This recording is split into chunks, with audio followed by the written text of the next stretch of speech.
Hey guys, I'm Daisho, and I'm here bringing you a long overdue commentary. It's been so long since I've got a gameplay, but now I am going to commentate. Lead off here with an Is It Guildgate. Pretty good start for me. I want to try to get all my mana pretty quickly. I don't think I have any Azurius Guildgates, even though I am splashing white for an arrest. But still, getting that Is It Guildgate means that I'll have access to red and blue mana. Even if I didn't have any other mountains in my hand, that'd be pretty sweet. It also allows me to play Mountain Ash Zealot, which I have in my deck on turn 2, so that's pretty good as well. I'm going to be able to use my mana really efficiently here because I got the Frostburn Weird out turn 2, so I can basically attack with that thing for, not for the rest of the game, but for the first few turns of the game, nobody can really block a Frostburn Weird. It's just too difficult because anything that's a 2-2 is just going to get eaten by it.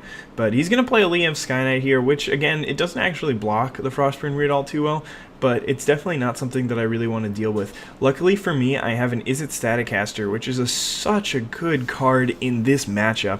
In the Azurius matchup, they have so many X1s. They've got the Azurius Arrestor, the Liam Sky Knight.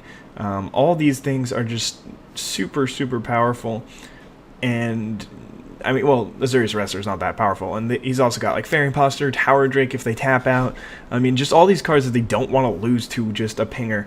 So I think that Izzet Staticaster really just gains a lot of value in the Azurius matchup. I think it's pretty bad in most of the other ones, because if you're playing against Golgari, then I can't even think of any Golgari cards that are X1s. I'm sure that there's something, but in general, Izzet Staticaster is not really a relevant spell, and I mean, just to the point where I don't even really want to play it against most decks.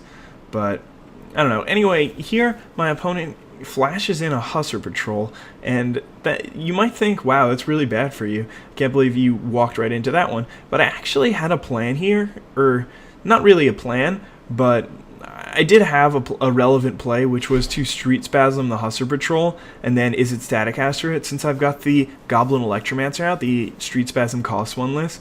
Unfortunately for me, I didn't think of that until after blockers, or whether or not I did, I just didn't do it until after blockers were declared. If I had done it before blockers were declared, then I could have gotten in for an extra 2 damage. So that's pretty crucial. It's just something, I mean, it's not crucial, it's just 2 damage that I should have had, and those are the kind of things that you need to think about if you want to just win more games. Because, I mean, say I lose this game by 2 life, I can get, or there's a point where I can play a Traitor's Instinct or something. I don't think I have it in this deck in particular, but let's say there would be a way for me to get my opponent down to 1 life, then, or down to 1 or 2 life, and I just can't do that because he's actually, he would have been dead the other way. But wow, I just did not say that well at all. But anyway, here my opponent really is just dancing around the Staticaster.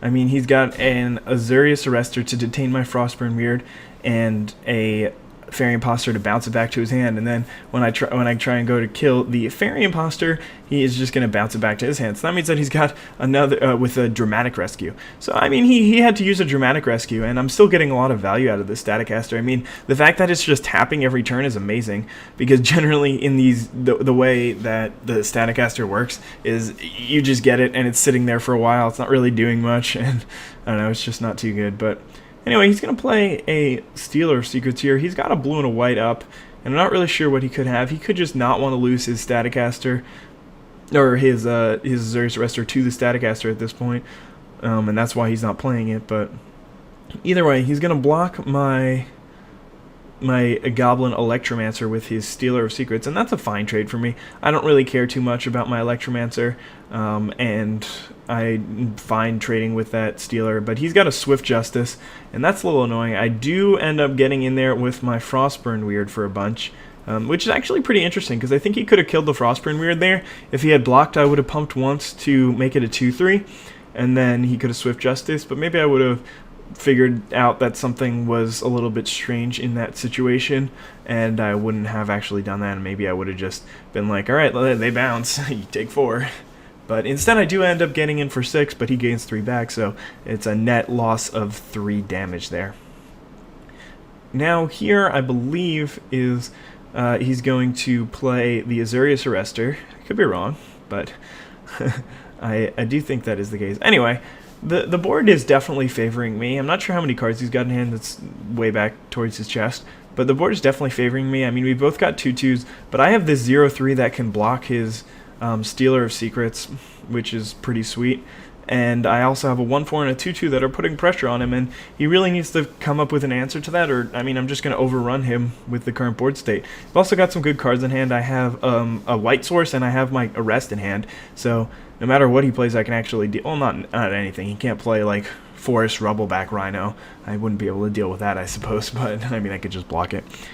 I don't know why I'm talking about Rubbleback Rhino. But anyway, he makes a really nice play here. He plays the Azurius Arrestor, but it's not losing value here, because see what happens is he's going to detain my Staticaster.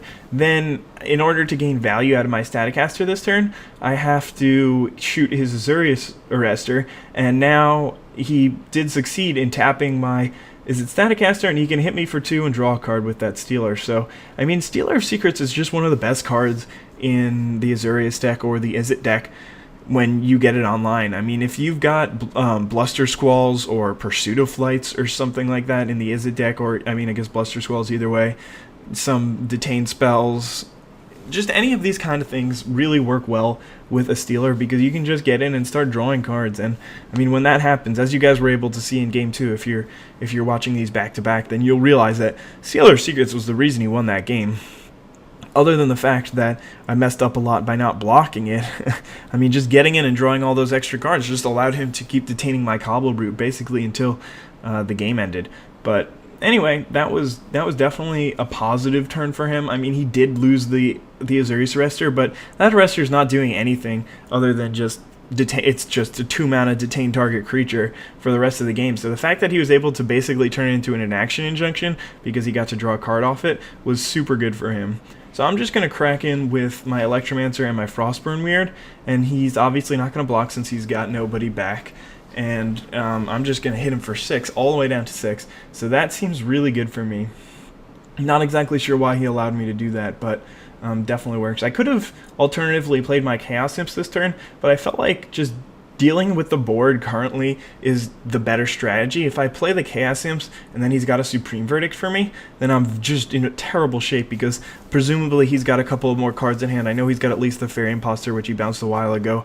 So if he just gets another creature, then he can start putting pressure on the board and just start killing me. But if I've got this Chaos Imps in hand, then I mean, I can basically just hold off, and then once I need it, play it. So once he plays something that is actually relevant, I'm not really sure. I mean, maybe it's right to just play the Chaos Imps and assume, all right, well, if he had a Supreme Verdict, he would have played it already. So he has to either both A, have a Supreme Verdict, and B, draw it this turn in order for me to lose this game. And maybe I should have just done that instead. Like if I had swung in for 3 last turn, for instance, instead of 7, or instead of 6, taking him down to 9 and played my Chaos Imps, then he would have had to play, it actually would have been almost impossible for him to win unless he had an arrest or something like that, because I would have just been able to arrest one of his creatures and then attack with all my creatures, and all I needed is one for one of them to get in. So that's pretty fortunate. That would have been a pretty good situation for me, and maybe that was the right play, but in the end he thinks about it for a while and decides not to do anything.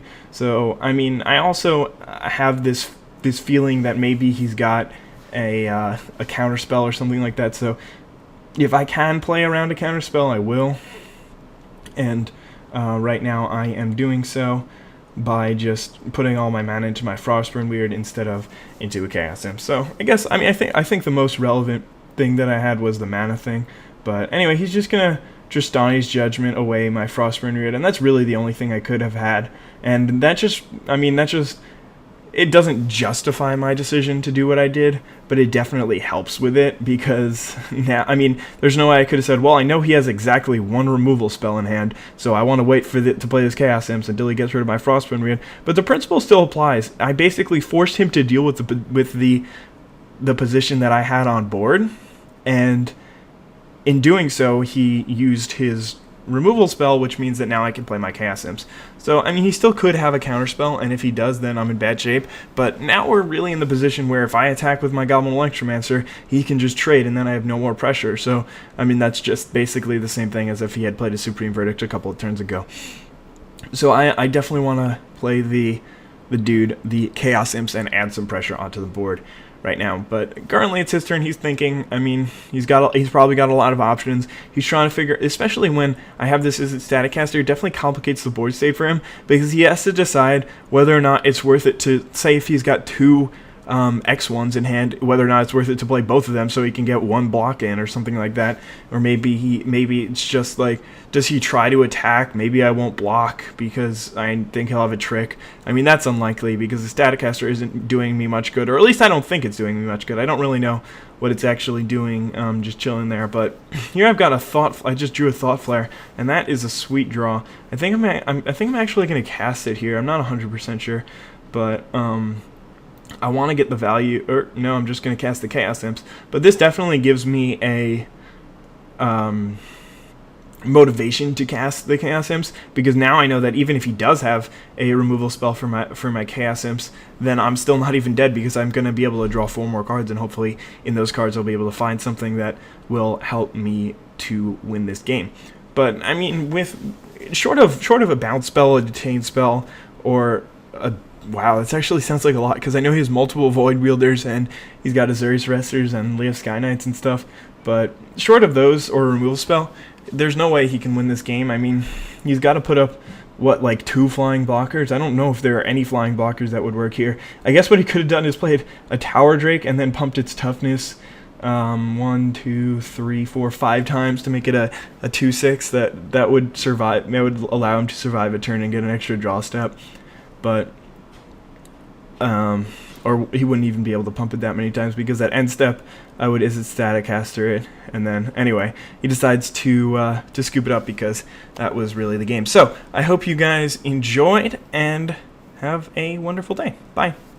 Forgot to say, this was actually round 3, and that was the last one, so I ended up winning the draft. That was pretty cool, because I think this was the first time that I had won a draft with Izzet, and since then I've just been playing a ton of Izzet. I really, really like it, and I am now working on an article, and hopefully when that goes up, I'll post it and on toptiertactics.com, so I'll give you the link to it then, but other than that, see you later. Bye.